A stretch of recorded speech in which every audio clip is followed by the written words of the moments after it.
Dave loves movies. Dave really loves movies. He loves watching them. He loves talking about them. So he started a podcast. And you can listen to it right here on the You Run Podcast Network. Check out Reaction Shot, hosted by Dave Herman. The motherfucker does deep dives. He has guests. He does POV episodes. He does reactions. That's why you should be listening. Motherfucker even interviewed Art the Clown. Another Dave. So check it out right here on the You Run Podcast Network, The Reaction Shot. Peep it, bitches. I'm ready for my close-up, Mr. DeVille.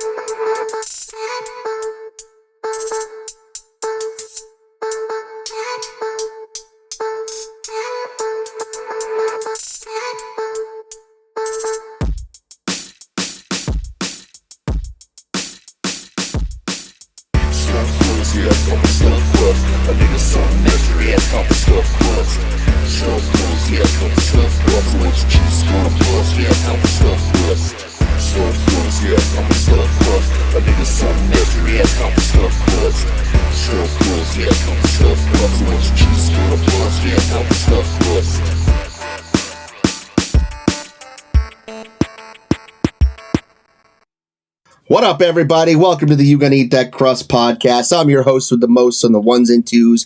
You know they call me Dirt Reynolds. You know they call me Bilbo Schwaggins, Fatback Supreme. I'm Ryan Wilson. And tonight, ladies and gentlemen, I'm obsessed with this next guest, like, obsessed. Ladies and gentlemen, the razor blade himself, the king of Connecticut. Ladies and gentlemen, Sheamus Rogers. Sheamus, so handsome. What up, man? I like how he called me a guest. It's been like probably over a month since I recorded with you guys. So, you know, I used to be a host. Now I'm you are a fucking host. I misspoke. Okay, Jesus fuck. I hear the show's been like so great without me. So naturally, I return to restore the balance. Oh shit. All right, well, esteemed host Sheamus Rogers joins us. Host, all caps, like MF Doom. Also with me tonight. Recently gone solo. Varicose veins himself, ladies and gentlemen, Gregory James Hoey. Greg, hi. What's up? It's good to have everybody back. Wow. This is great. I know. I put on a new hat. I'm a hat guy now. Oh, shit, you're a hat guy. Yeah, I'm a hat guy. Just today, though. I mean, we'll see if it changes. That's what all follically challenged men usually do. I'm not fucking follically challenged. Sitting in the dark with a hat on so different. I'm keeping it dark because we're on a very dark topic tonight, Sheamus. Yeah. Well, before we get into that dark topic, let's hash out something real quick. Sheamus didn't believe me that I haven't seen RoboCop. Oh, okay. And that I was a complete liar. We talked about it so many times. Like he's quoted the movie. He's seen the movie. He's just a liar, or he's a worthless liar. Like now, if he lies about something like seeing RoboCop and goes with this lie for decades, what won't he lie about? That's true. How about Uncle Buck? You've never seen Uncle Buck. I have not. You stupid lying piece of shit. Well, no, I did watch John Kennedy's best movie. I can't wait to watch it. Still stands up. So one I just saw last night for the first time was Evil Dead 2. Wow. Yeah, so this guy's been lying to us all our lives. Like he's such a fake, false person. I don't even know who he is, really. I only know Surface Greg, apparently, what he wants us to know. Yeah. But we all know that I did come up with a joke, RoboCop without a helmet. So nobody believes that anymore, Greg. Yeah. Your whole life is a We lie. don't believe anything you say anymore. Acting like he knows Peter Weller and shit. Oh, I saw Leviathan. Shut up. And I saw him on Dexter, you know? It's like his longest running lie. Oh yeah, that's what sparked the series. Greg hasn't seen it because I finally was just man enough to admit it. Like, you guys are talking about Ed 209, and I was like, yeah, Ed 209. Awesome. Well, Love that part. Wasn't that part 2? No, at 209 was part 1. Swan. I had seen part 2. I just never saw part 1. I had never seen Nightmare on Elm Street 1 or 2, and I've seen 3, 4, 5, 6, and 7. But I've changed that as well too. I'm knocking these things out of the park. Another movie I watched the other night, Escape from New York. What's up? I mean, I think you just watched YouTube videos of these and you never seen them. I don't know what to believe anymore. Yeah, finally, I have a new host name to throw in for you now. It's Fake Pliskin. I watched RoboCop for Dummies. Ladies and gentlemen, today we're not here to talk about Peter Weller or Greg's life that's rife with lies. Today we're here to talk about two heavyweights right now in the horror movie Cirque du Soleil. And we're talking about Obsession versus Backrooms. Wow. I watched both movies back to back, guys. 2 nights in a row, and then I watched Backrooms again to try to figure out what the fuck was it about. Seriously. But I will say I enjoyed them both immensely. How about just some gut reactions to begin with, Greg? Talking about Obsession. What was your gut reaction after kind of finishing that shit? Oh, I saw Obsession in the theater with Michelle. I think we saw our opening day. I was looking forward to it for a long time. It just was getting a lot of hype on the, from the birds chirping. A lot of hype from the birds. And I know it did well at Sundance. I just thought it was fucked up. It just kind of left me with a weird taste in my mouth. Not quite like Blair Witch Project, but, just... It was a fucked up movie. I thought it was well done, and for what it was, I thought it was great. Yeah, it's like a way rapier Blair Witch Project. Way rapier. All right, Sheamus, what was your gut reaction to this film? Well, I mean, I thought both these were really hyped up. I was really looking forward to seeing Obsession. I like the dark direction, the shocking violence, the intensity the film piles on. I didn't like how they remained focused on Bear's experience and like sidelining how awful it must have been from Nikki's perspective. Bear's a piece of shit. Oh, yeah? I don't know. I liked both films. I liked Obsessions. I thought it was raw. Yeah, I liked it. Yeah, I mean, same. I think it was definitely, I think, kind of lived up to the hype for me. It made me feel uncomfortable and grimy the whole way through. I just thought, like, I couldn't wait to fucking take a shower and just be like, I really love you, wife. Not in like that, but like in a consensual way. So I feel like that really paved the way for a more successful relationship for me. So I'm glad I watched it with my old lady. I mean, I thought about it a lot the next day. I talked to some people about it, and I fucking really enjoyed it. I thought it was just really fucked. But Obsession is a 2025 American supernatural horror movie written, directed, and edited by Curry Baker. The film follows Bear, a music store employee who buys a supernatural toy that grants his wish for his friend Nikki to fall in love with him, which makes her become obsessed. Also starring Cooper Thompson, Megan Lawless, and Andy Richter of Conan O'Brien fame. The film was made on a $750,000 budget. Grossed $452 fucking million. Took him 26 days to shoot the entire film, and it's the 7th highest grossing horror movie of all time. You forgot to mention when your wife left the next day, you just stood there and waited for her and pissed your pants. You just peed all over yourself. I'll go shower. Yeah. And by the way, it's Curry Barker. That's what I said. I love the concept. I was looking forward to seeing the direction the film would go. I felt like they could have done more with it. I don't know. Like, I feel like maybe they could have slow played it a little bit more. But he just went right into it, which is cool in its own way. But I think it all escalated really quickly, and I think they could have done more with it. That's just all I think. But I liked it. I didn't like the opening with the cat getting fucking killed or the cat dying. That was fucked up. Yeah, I immediately grabbed my cat and gave her a hug. I don't understand the sandwich part. Why would she, if she loved him, why would she feed him cat? I read something about this earlier, and it didn't make sense to me. I didn't quite understand it either, but I guess he's like, I want Nikki to love me more than anything in the world, and the only thing that would have loved him more was the cat. So she wanted the cat to be with him forever in his digestive tract. Okay, I don't know about that. Yeah. I didn't understand that part either. Okay, I think it was weird. just. I think it was just being fucked up to be fucked up. Your lunch smells weird. Also, I don't think he ever said to Nikki in his life, like, hey, I love my cat more than waking up in the morning.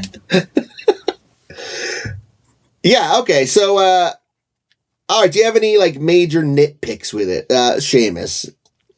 Yeah, I think it could have been a better story. I think he could have gotten some better actors involved, you know.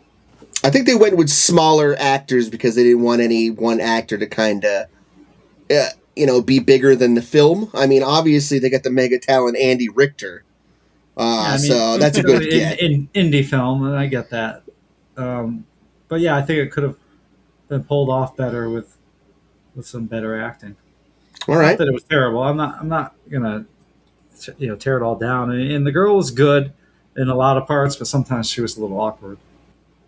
I think Little Awkward's really selling it short. I mean, she was good in the awkward parts. Yeah. But when she was trying, when I wanted to take her serious, it was awkward. It's cool to pee your pants. Everybody pees their pants. I love when he's trying to get out of the bed and she's just like, stay! We're just watching him from the dark corner. Yeah, I mean, there was... I super unsettling. I thought all those fucking parts. It definitely was, and I do appreciate those parts because it's just like it was like hair raising. Like, what the hell is going on? I feel like anyone who's ever gotten like a fight with their spouse or their girlfriend, and then they just try to go to sleep without resolving it, and you just sit there blinking like she could murder me at any time. I feel like that really carried through into the movie. I can see that. I don't want to make you feel bad for Bear, but imagine how awkward sleeping in the bed with her. But I mean, he did make his own bed, and he's a piece of shit. And, let's think about what she was going through, and that she's somewhat aware. Actually, they make it apparent in a couple quick scenes, or like when you see the Polaroid photo and it says "not me" on it. So she's clearly conscious inside there, but she can't control her body. Well, I think there was a part where she was sleeping and she was talking as herself in her sleep and be like, don't let her out, don't wake her up, just fucking kill me. Yeah. So she was in there. There. Greg, do you have any major nitpicks with the movie? Well, so obviously I think Bear was a piece of shit. I didn't like how he knew something was fucked up with Nikki and he just kept on having sex with her, even though he knew that something was not right and she was not in control. And he just kind of kept on going like, this is fucking normal. She's feeding me cat. Yeah. She's pissing her pants and feeding me cat. This is great. I do think the movie was overhyped for a lot of people. I do think it was a great movie. I feel like it almost has like the Jordan Peele effect, where like people were crowning Jordan Peele like, oh, he's the new king of horror. I almost said king of comedy. He is the king of comedy. People were just like, oh, this is the new director, Curry Barker.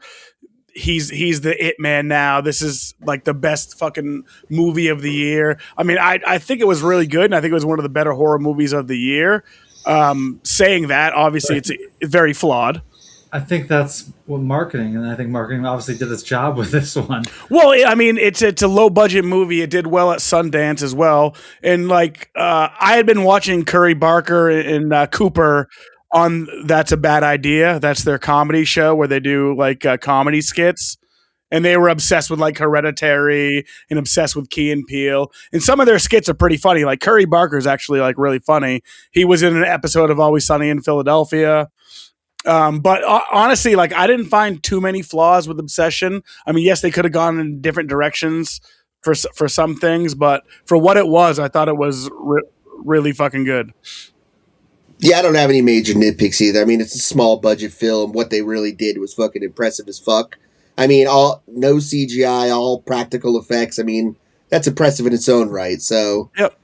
It was like I said, there was definitely, just a bunch of moments where you're like, it was very awkward, and that brick scene in the car was brutal. Yeah. well, that brings me to the next thing. Sheamus, why don't you give me a couple or whatever your favorite scenes in the movie?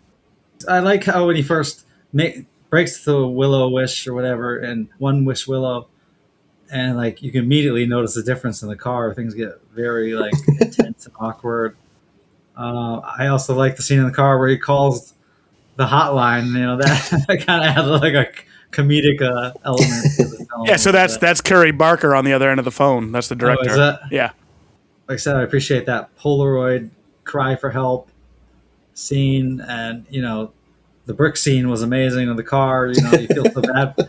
It's like that other girl that had a crush on him, and he's just finding out, and it's like they're starting to talk and connect, and you feel like they might be compatible as a couple, and then next thing you know, she's smashing her face in with a brick. Yeah, that scene went on for a long time. End scene. And obviously the climax scene was pretty dope and fucked up. It was kind of forced a little bit, like his friend coming in and I got $1 million. Yeah. And you can see that coming like almost immediately. Yeah. It seems like or maybe not. Maybe he fell asleep in the bathroom. I was gonna say maybe it seemed like his OD was way too quick, but maybe he passed out for a while because he was hallucinating, right? Wasn't he? Yeah, I don't know. But then what was she doing the whole time? Part was fucked up. He's hallucinating and dying of drugs in the bathroom. She was probably calling she therapy. Wouldn't she have broken down the door and tried to save him? She loved him more than anything. No. Greg, what about you? Favorite scenes, favorite, whatever the fuck's going on in this?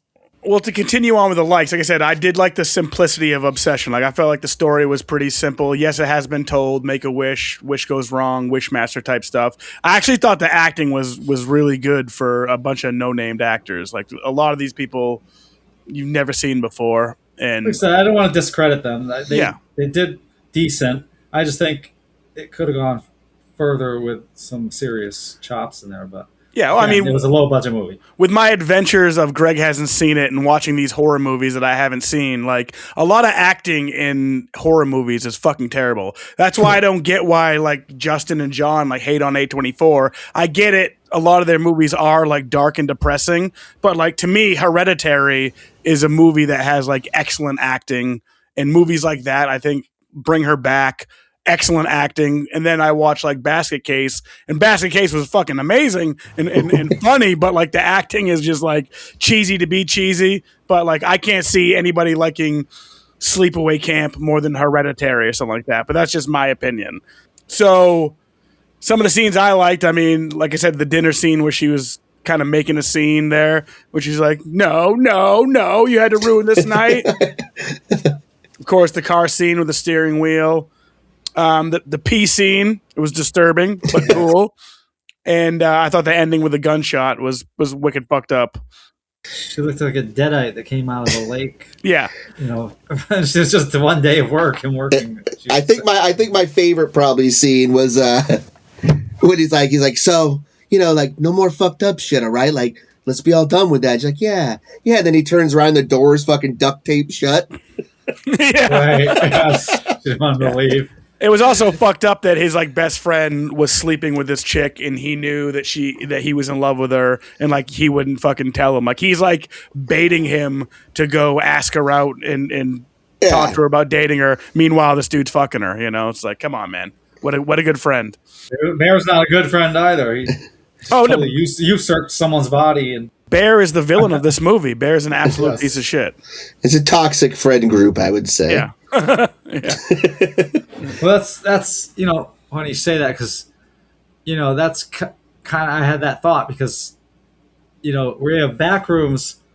They removed like there's darkness from the film. It's all yellow carpets and bright fluorescent lights. Obsession, they basically took out the villain or the quintessential villain, unless if you want to consider Bear the villain, which he kind of is. But in this one, there's no there's mostly, they're all victims. There's not really a villain, but Bear obviously would be the villain if Yeah. you had to pick someone. That's why communication is the most important aspect of any relationship, ladies and gentlemen. Absolutely.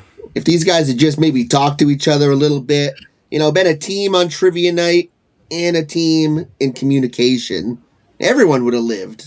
She literally asks him in the car, "Do you like me?" And he could have said yes, but he was a fucking bitch and chickened out. And then he's like, "I'm going to make a wish about her instead." But it didn't seem like she liked him. No, it seems like she was fucking that other dude. Get him to tell her, and then she'd be like, "Yeah, well, you're still in the friend zone." But yeah, he could have rebounded with art school nose piercing girl. He would have been fine. It would have been like some art house movie instead, where everyone's sad and they go all their separate ways and they end up with people they don't want to be with. But it's the best choice logically in the indie dramedy film that it could have been. This is an A24 movie now. It's pretty much. So yeah, all right, and we kind of already talked about the acting. I thought it was good enough. I mean, that chick, if that chick deserves all the awards, she fucking Bear's just a dick. The whole music place where the music store they work at, same music store as Wayne's World. Fun fact, kids. Oh, shit. And the whole idea for the movie was just inspired by Simpsons: The Treehouse of Horror Monkey's Paw episode, which is like the second Simpsons Halloween episode. And you get a free Frogurt. He watched the show and immediately started writing it, and here we are. Fucking little guys taking over. All right, so I guess if we're going to rate this motherfucking shit on the almighty and only rating scale that matters, Crustometer, where would it lie? Greg, let's start with you. Are we doing just movie rating or acting rating as well? Gives a fuck. Just the whole thing. The whole shit. How many slices? All right, well, so for the acting, I gave it 7 out of 8. And for the movie overall, I gave it 7 out of 8. Well, holy fuck, dog. All right. Sheamus, what about you, baby? Acting, I don't know, 5.5. Movie, I'll give it 6. Crust, I liked it. All right, sick. All right, and I guess for me, I'd say the acting was about a 6, and I gave the movie like a 7. So that's almost a couple pizza pies right there, guys. Eat them with your faces and your mouths. So it's at least 2. Yeah. Yeah. All right. All right, ladies and gentlemen, that's that. Okay, we talked about that. Now we're going to talk about Backrooms. Backrooms is a 2026 American science fiction psychological horror film directed and co-created by Kane Parsons in his feature-length directorial debut and written by Will Sudick. It's based on Parsons' web series, which was inspired by the Backrooms creepypasta. In the film, Clark, Chitwell Elofor, I think is how it's pronounced, furniture store owner and his therapist Mary, Renee Reinsve, discover a dimension of seemingly endless liminal space, access to the store's basement. Mark Duplass, Finn Bennett, and Lukita Maxwell also star. Actually, his name is Pardons. Shut the fuck up. It's Clark. So it started from his Kane Pixels fucking Backrooms web series, which is all inspired by a single fucking photograph. And it's written about by numerous people, and like there's many fucking wikis and all that crazy nerd shit. Wow. But I remember I watched a few episodes of the web series like 2 years back maybe, and then I was like, I'm going to watch the whole thing once the film was announced, and I did not. Nice. But that's where I'm at. So Backrooms, let's talk about it. So I had never seen any of these short films by either of them. I'd never. This is my first experience to both directors. I thought they're both young directors that it sounds like they basically built themselves up on YouTube doing horror shorts and stuff, and then, before they got handed these studio keys in the same season. But yeah, I'd never seen any of these things on this, so I didn't know what the fuck was going on. And to me, it seemed like some crazy AI was making like its own world in that dimension. Like that world was being created by an AI that was just making mistakes on things and errors. And So I didn't know what was going on the whole movie, but you know, I loved the sense of dread and mystery. You know, knowing nothing good is going to happen, but you know, you're very curious. I like how they opened with the found footage, but then they moved to a more cinematic approach. Yeah, the bouncing back and forth between the found footage and the regular was nice. And I thought the opening scene was excellent. The opening scene had you intrigued and made you want more. I kind of wish they showed more of that stuff and more of the backstory of that stuff. Again, I definitely did like Backrooms as well. Maybe not as much as Obsession, but I still think it was really good. It was definitely a lot more confusing. Obsession's obviously more of a straightforward movie, straightforward story. This one was super fucking trippy. And of course, obviously, the MRI company, Async, it's all about them. It's all about not letting go. There's all sorts of little fucking shit tied into Backrooms, where Obsession was more of kind of a straight up horror dating movie. I guess. Yeah, there's definitely a lot of more underlying things going on in Backrooms and the characters. Yeah. But again, still by the end of it, you don't know. We still don't know what the hell is going on. Yeah. So Backrooms is part of this liminal space horror movement. And the first there's been lots of examples, like The Shining's an early example of this kind of movie. It was like liminal cinema is going to be the next big thing in horror. Wait till you watch this movie, Skinamarink. And I've never been more infuriated by a movie in my entire life than when I tried to watch Skinamarink. And I was like, all right, this isn't for me. Like, I'm way too ADHD to sit there and just wait for something to happen. And then, like, it's all so much of the same footage. I got to rewind it just in case I missed the fucking telephone cord moving or some shit. And I was like, but Backrooms did restore my faith in it. I really enjoyed it. I thought about this movie a lot. And I researched the movie. And I watched it actually 3 times now, and I have to watch it a 4th because my son Gabe wants to watch it. And there's just a lot to dissect in this movie, and I found it very fascinating. You must have picked up on a lot more of those rewatches. I did. It's like obviously it's not going to tell you straight up what the Backrooms is. I don't even know if there would be, Kane Parsons or whatever has a roadmap to the end of what the Backrooms is, and I don't think there'd be any satisfying way that was like, oh, okay, yeah. There's not going to be an answer that's ever going to satisfy anybody. So I think it's just going to keep being a bigger mystery, a bigger head fuck. They already have 2 more fucking films planned. Then they're talking about doing a spin-off TV series. So they might just do this shit into the ground. Well, I would like a sequel because I want to know. I hated the ending. I don't like endings where it's like, hey, we don't tell you anything. You're so intrigued. We built up all this shit throughout the whole movie, and then it's over.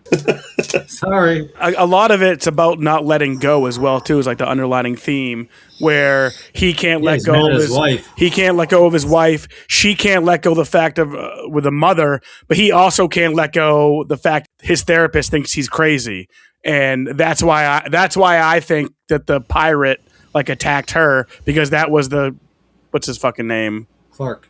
That was like the Clark in the Backrooms because he said he loves the Backrooms. He wants to stay here, and I feel like that pirate version of him was attacking him as well, but also attacking her because she didn't believe him about how crazy the Backrooms were. Well, attacked him because he also probably hates himself. Yes, exactly. And then at the very end, when she's talking to the scientist, she's got the opportunity to just fucking walk out the door and leave, and she does not because she can't let go. She wants to find out what's up with this backroom shit. That's how I feel. I need to know now. Yep. They got me into a second movie at least. Yeah. I feel like asking you, you can go now. I don't know if that would give me much hope. Oh, really? Through the complex and horrifying maze? You got it. Right.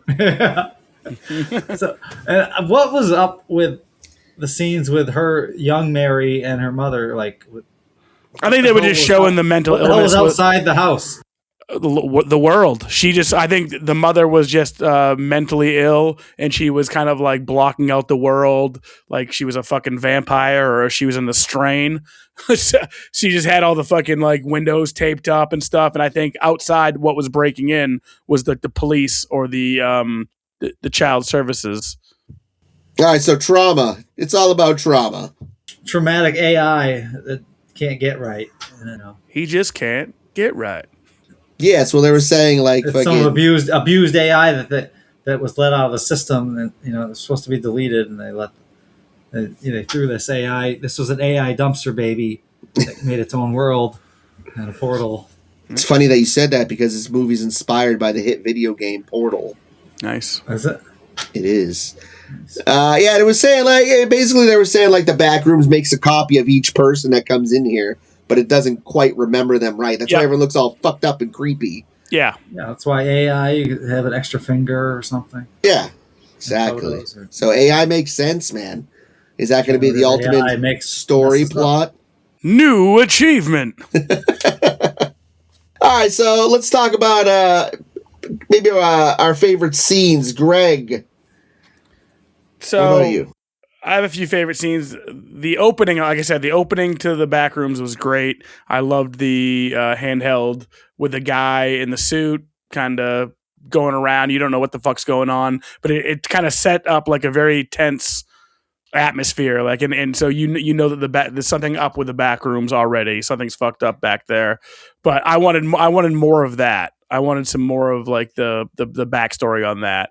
Obviously, the scene where the dude goes down with a rope and then he gets pulled back. He gets pulled up and then fucking pulled back down. Like I kind of wanted to see what fucking pulled him, down there. Like was it the fucking pirate guy? Pirate Clark? Yeah.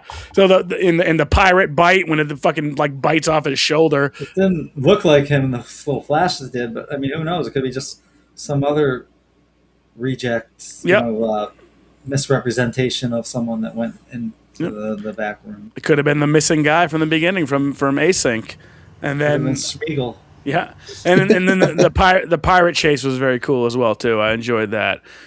Again, there's a lot of mystery with Backrooms, and it was definitely slow at times, but there was some cool scenes, and it was overall enjoyable. I feel like most people either really like it or really fucking hate it, and they really hate it if they don't.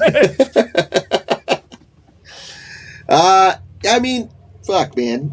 I had all the same ones that you had. I thought the chase with the therapist at the end was fucking insane. Yeah, that was intense. But I really like the final scene where it shows a copy of her just like fucking tweaking out in the chair, and like she's got multiple eyes and fucking she's kind of stuck like in the same seat as where she was being interviewed by Async, the MRI company that's no longer an MRI company. And he's like, basically he's telling her like, you're never fucking getting out of here. Like you're pretty much stuck here forever. And I thought that was quite unsettling. All eyes on you. Hey, that's a multiple eyeball joke. Yes. Yeah, the first scene where he first falls into the door was cool. And, he starts just exploring the area, and obviously the mad freaking Wonderland fucking dinner. Oh yeah, that was wild. When he starts pulling pieces off the guy, he's like, "Look, you can eat it too." That's so bizarre. Yeah, it's like how long was he in there that he found out he could eat these things? And how long was he in before she came and looked for him? Yeah, that dude was going to the. He had the whole Backrooms mapped out. Fucking. So he was obsessed. I'm still an architect. I didn't like the ending scene with the scientists because you think you're about to get some answers and they don't tell you shit. Yeah. Then it ends like The Sopranos. It just fades to black. Yeah. Dun dun dun dun dun dun dun dun dun. 2 hours, teasing me and getting me primed up, and then didn't get me off. Yeah, I don't know. I think the mystery is half the fun of it. This particular movie, I think there's fucking clues strewn throughout the movie. I'm sure that you can dissect even farther. Sure. And if you watch the web series, you'll probably know even more than the average person. I've watched 3 episodes, so I know a little bit more. Yeah, no, the mystery definitely was a big part of it, obviously. But I think if they gave us a little bit more, they don't have to fucking give us everything, but some more backstory, I think more people would have liked it, you know? But if they had it planned for sequels and that's the route they were going, then maybe they did the right thing, but less is more sometimes, right? Yeah, for sure. Okay, so this movie made $395 million worldwide, and it makes Parsons the youngest filmmaker to reach #1 in the United States box office. The film has quite a fucking talented cats behind the production. They got fucking James Wan, Sean Levy, and Osgood Perkins all on production. Nice. Wow. Yeah. And it says Parsons drew inspiration from the Portal video game franchise, the television series Mr. Robot, the films Punishment Park and 1 Hour Photo, and the anime series Paranoia Agent. For the film, as well as for his web series, Backroom maintains a strict continuity with the director's YouTube web series. So, the film is directly tied in with the YouTube TV series. So, Sheamus. So it's canon? It's canon. I remember when it came out, like, on the PlayStation Store, there was like 5 or 6 Backrooms games. Like, $199 Backrooms VR, $5.99 Backrooms this. Is like, how many Backrooms? They're just trying to make whatever they can, you know? Backrooms dating simulator. Ooh. Date the Jabberwocky. All right, so let's rate this shit then, boys. Sheamus, on the mighty Crustometer, the most important ratings metric known to man, how many crusts? Prominent measuring system of them all. How many crusts do you give to Backrooms? I'm going with 6 on this one as well. I mean, I liked it. I didn't think it was perfect. I think both were just built up a lot for me. But I still enjoyed both movies. I still would like to see a sequel. I still want to know what the hell is going on in these Backrooms, what the hell everything is. So, 6 is appropriate. Let's give the next one a 7 or an 8. Woo! What about the acting? Do you want to rate the acting? I mean, it's such a small cast. Yeah, but I thought I think they were good actors, actor and actress. I think the 2 main characters did a really good job. Yeah, absolutely. All right, Greggy Pooh Bear. Well, I want to be a pirate. So for the acting, I went 8 out of 8. Though I thought they were fucking excellent. As fucking weird as that movie was and strange, the acting was top notch. That dude, I'm not going to try to pronounce his name, but he's excellent in pretty much everything he does, except for Four Brothers. He's a horrible villain in Four Brothers.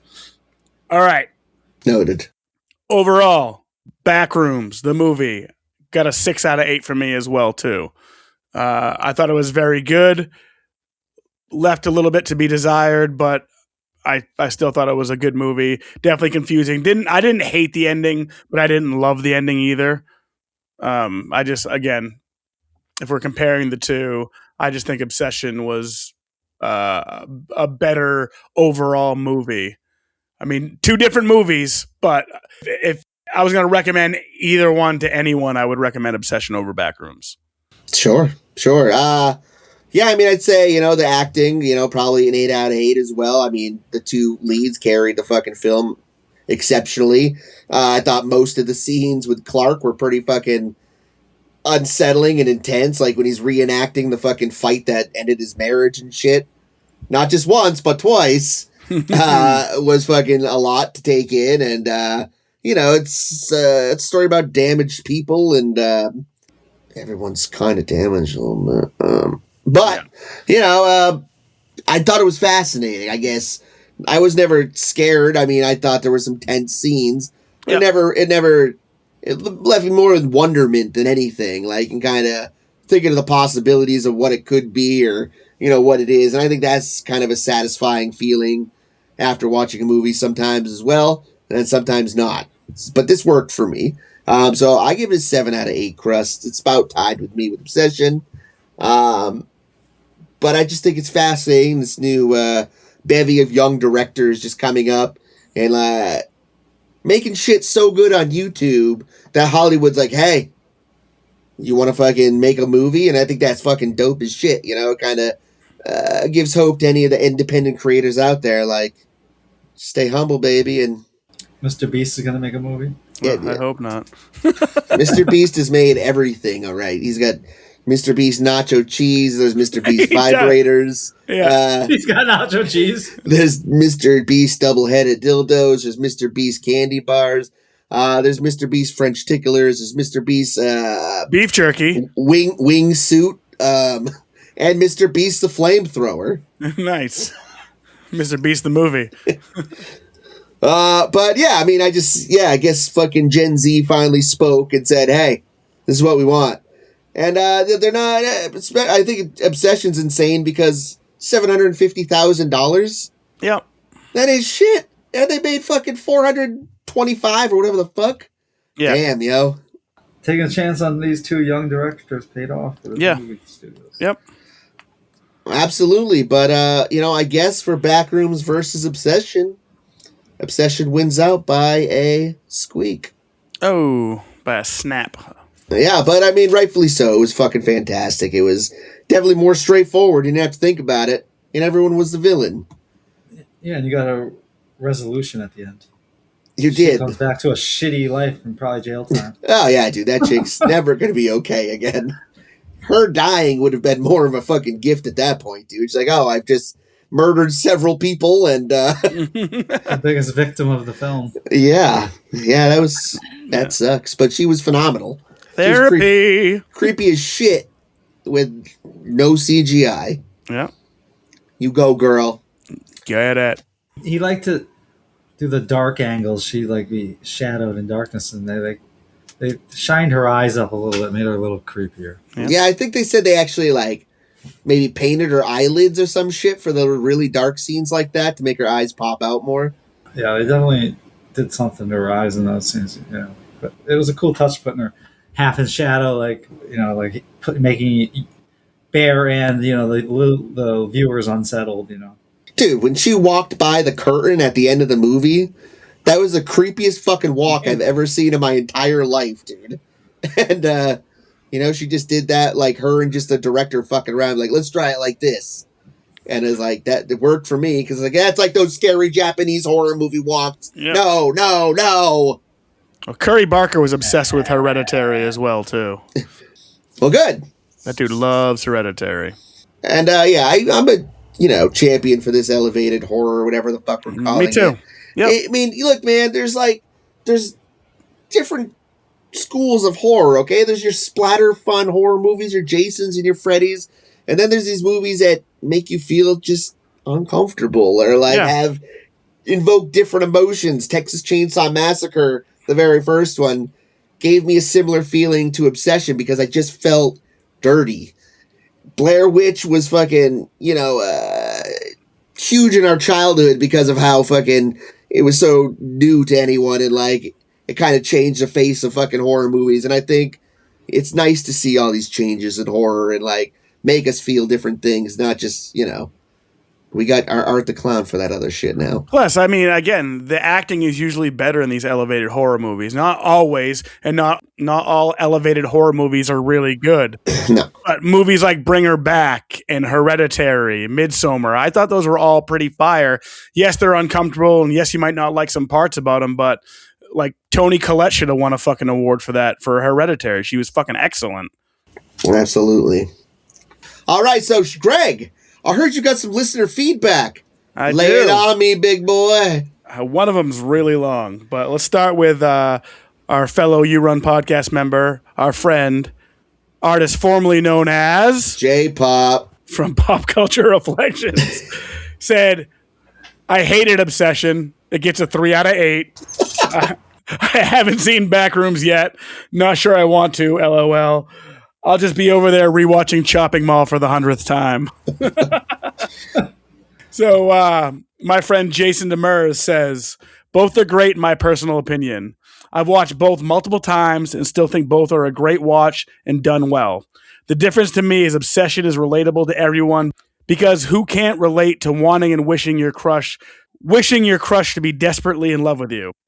I feel Backrooms needs you to be aware of liminal space, type horror, and the lore established before the film, specifically the Kane Parsons version and his take on it in order to enjoy it fully. Since there are numerous creators doing their own thing with the original Backrooms idea, to me, Backrooms, either you love it or you hate it. Because if the movie is your first introduction to the Backrooms, you might just find it boring, while Obsession is relatable, even if you question or disagree with the obsessive actions. If the score is 8, I have to give Obsession an 8 and Backrooms a 7, based on the fact that Backrooms is more niche, while Obsession can touch everyone, even if you don't like how the Obsession was depicted. Very well said. Professor Newman from Movies for Days, another fellow member of the You Run podcast, says, Obsession, 8 out of 8. It's my pick for the best horror of the year. Backrooms, 7 out of 8. Was also a damn good flick and will likely be on my list for best of the year. You go, Newman. Kate from Down Under, Oi, Pip Pip. co-host of Pizza Bone, says, Obsession is a 7 out of 8 for me, and Backrooms is a 4 out of 8. I really enjoyed Obsession. It was scary and fun. She said, Backrooms, meh. It started out strong and then was a bit blah. Yeah, I didn't quite care for it. I did not. The MC Type. What? He checked in and said, I loved both. Both 8 out of 8, A++. Dag, yo. Dewey Pod Monster said, they both suck.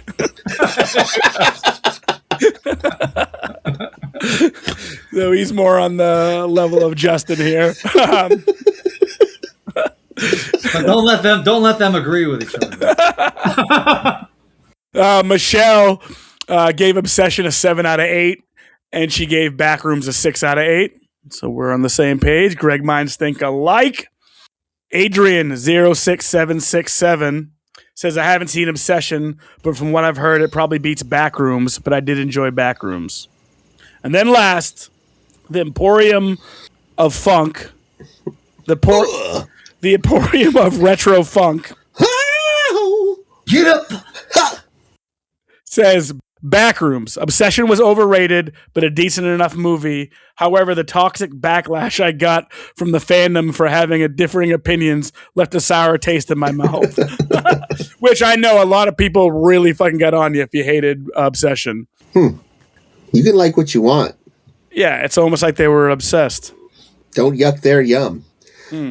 We want to thank everyone for listening. You're all beautiful, beautiful people. We represent the You Run Podcast Network, where you can find lots of great shows like Greg. Tell them the great shows. Movies for Days, Dewey Pod Monster, Yeah. Pizza Bones, Whoop, whoop. You Run Podcast Horror, You Run True Crime, Pip, pip. Reaction Shot Podcast, the Girl and the Gay Podcast, What the Fuck Are You Doing Podcast. Pip, pip. So many great podcasts. Swear words. Yes. Deadbeats Podcast. You know, the list goes on. There's like 25 of them now. And obviously, we're on Spotify, Apple Pod, YouTube. If you want to check out our Patreon, you want to give us a rating, give us a review, we'd much appreciate that. 5 stars, please. Yeah, we're in the back room just watching you. We don't look quite the same. We're just a little better looking. That's your new thing you have with your advertisement. That's our backroom versions. Yeah. But yeah, like Ryan said, we rep the You Run Podcast. Go to yourunpodcast.com. Check out all the awesome shows. Join our Patreon. There's 11 of you now. Holy fuck. Yeah.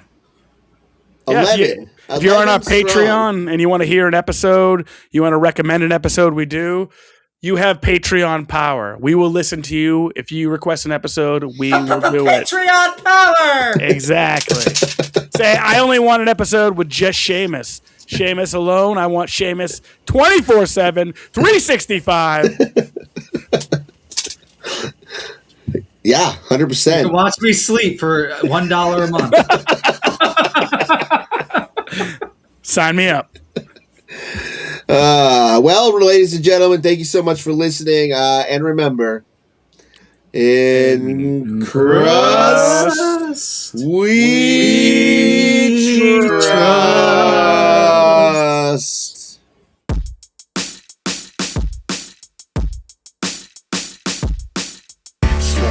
yeah, I come for stuff crust. A nigga something extra, yeah, I come for stuff crust.